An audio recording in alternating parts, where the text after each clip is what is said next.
Olá, crianças, bom dia. Tudo bem com vocês? Espero que sim.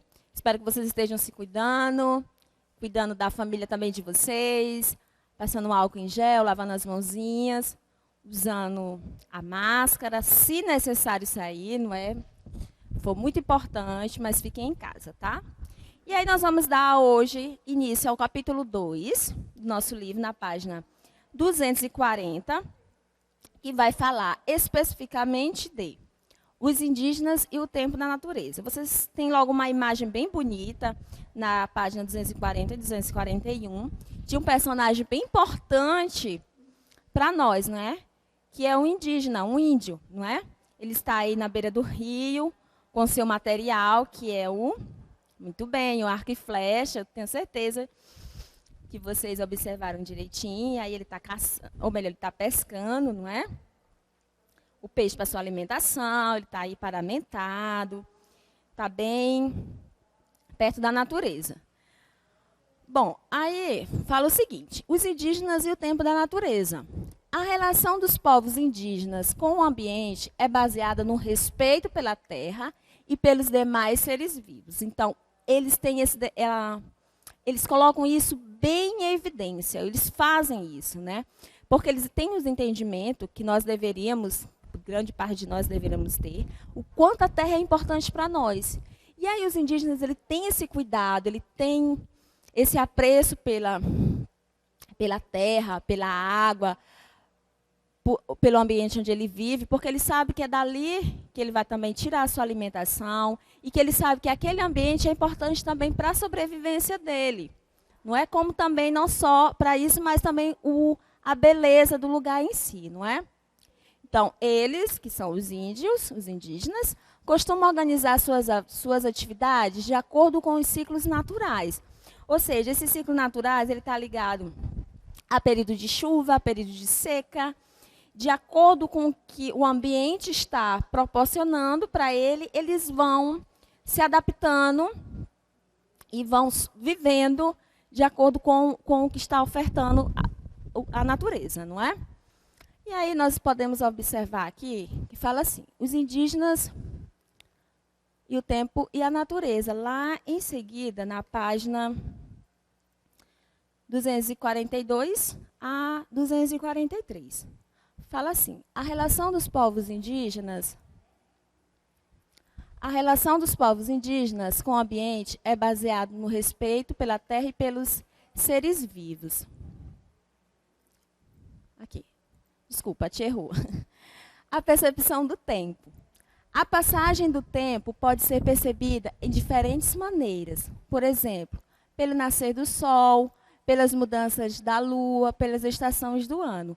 E aí, a partir de todo essa questão do nascer do sol, pela mudança da lua e pelas estações do ano, eles vão se organizando, eles vão colocando o seu modo de vida, como nós podemos observar aí na 242, na página 242. A divisão de atividades desses povos ao longo do ano está relacionada ao ciclo da natureza, certo? Aí na primeira imagem nós temos um desenho aí que fala, né, eles estão dançando para a natureza, né? Antes de começar a preparar a terra, os indígenas eles realizam esses rituais para garantir, para que a colheita seja boa, não é? Em seguida, quando a terra não está, digamos, favorecendo para ele, o que eles vão fazer? Eles vão preparar essa terra para o plantio, como está acontecendo aí. Eles estão arando a terra.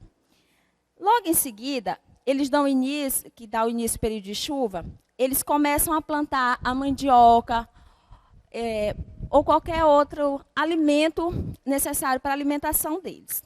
Tá certo? Na época em que os peixes não estão se reproduzindo, é o período da pesca mais abundante e é onde ele também o período de mais fartura para alimentação e assim também para toda a aldeia, certo? As frutas são mais abundantes após o período das chuvas. Vem as chuvas e aí favorece aquele local e fica bem abundante. E nessa parte também já favorece bastante para eles na alimentação, que aí eles não não vão só apenas da caça e da pesca, né? Eles vão se favorecer também na alimentação a partir das frutas. Após realizarem a colheita daquilo que eles plantaram bem lá no começo, os indígenas celebram o período da fartura dos alimentos. Então, tudo é um motivo e de grande importância, não é? Para que eles celebrem, para que eles fiquem felizes por aquela alimentação. Todos os membros da aldeia, elas participam do colheito da mandioca ou o alimento que foi plantado por eles. A caça de animais é mais comum no período da seca, mas isso não quer dizer que não acontece, tá? Nos outros períodos, mas é mais abundante ou mais predominante no período da seca, devido aos rios, né, estarem baixos e às vezes os peixes estão em reprodução. Quando os peixes estão em reprodução, eles não podem pescar. Olha só, nós temos essa linda imagem aí, eles celebrando, é o período de fartura, é o período que a colheita foi abundante, período de chuva, não é? Que a plantação do que eles fizeram brotou de maneira bem importante e os rios estavam cheios, e aí eles estavam pescando, e tudo é motivo de celebração, principalmente quando forem coisas bem boas, né? Aí no livro de vocês, nós temos a página 245, ou melhor, 244 a 245. Um texto que fala assim: o tempo no dia a dia do povo Wari. E lá, na página seguinte, 246, nós temos observando o céu. Eu vou passar para vocês a leitura desses dois textos. O tempo no dia a dia do povo Wari e observando o céu. Vocês vão fazer a leitura em casa, como também responder a atividade relacionada a essa leitura. Vocês vão fazer, interpretar. É um texto relativamente pequeno, mas que é necessário que vocês leiam e façam a atividade correspondente, tá certo? Aqui nós temos o calendário indígena. Nós também, como nós temos o nosso, os indígenas também têm o seu calendário, mas é um pouco diferente do que nós usamos. Vamos conhecer. O calendário é um instrumento que utilizamos para medir a passagem do tempo, dividindo em unidades como dia, meses e anos. Isso acontece com eles no calendário deles também, mas o modelo é totalmente diferente, como vocês estão observando, vocês podem observar na página 247. Os calendários indígenas geralmente são representados por um círculo dividido em ciclos que se repetem todos os anos com poucas variações.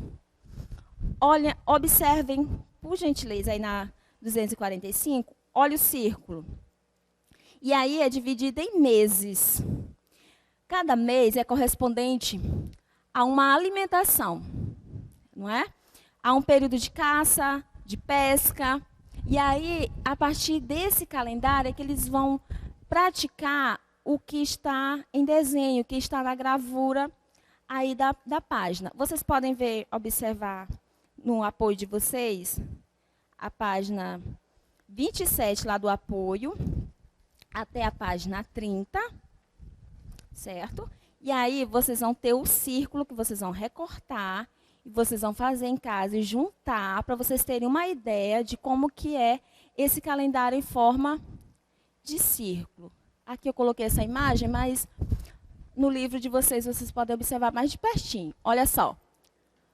Cada mês está bem dividido, como se fosse uma fatia de pizza, tá? Então, cada mês é representado, é correspondido a um período, por exemplo, de caça, de fruta, não é? Então, eles já têm assim uma divisão do que eles vão fazer, do que eles vão plantar, do que eles vão colher naquele período em cada mês. Em fevereiro, aqui nós temos um exemplo. Na nossa gravura, eles vão colher o milho, plantar o milho. Aliás, em janeiro. E fevereiro é o período do quê? Da pesca. Março, nós temos em ciclo. Cada mês é um ciclo, tá? E aí vocês vão recortar lá no material de apoio de vocês, esse ciclo, e aí vocês vão, a partir da página 247, vocês vão desenhar o que está aqui na página 247, vocês vão desenhar nesse ciclo, para vocês terem uma ideia de como que eles se organizam, tá? E na seguinte, vocês têm a 248, que é uma atividade correspondente a esse calendário indígena. E aí vocês vão ter os tempos da natureza, as constelações, os calendários. Vocês vão... É somente para completar, principalmente a primeira questão, tá? E a segunda questão vocês vão ler o texto e marcar o que se pede, tá bom? Essa foi a nossa aula de hoje. Espero que vocês tenham gostado. Façam a atividade que a tia passou. Façam a leitura do que a tia passou e respondam. Tenham um bom dia. Em breve nós estaremos juntos. Beijos.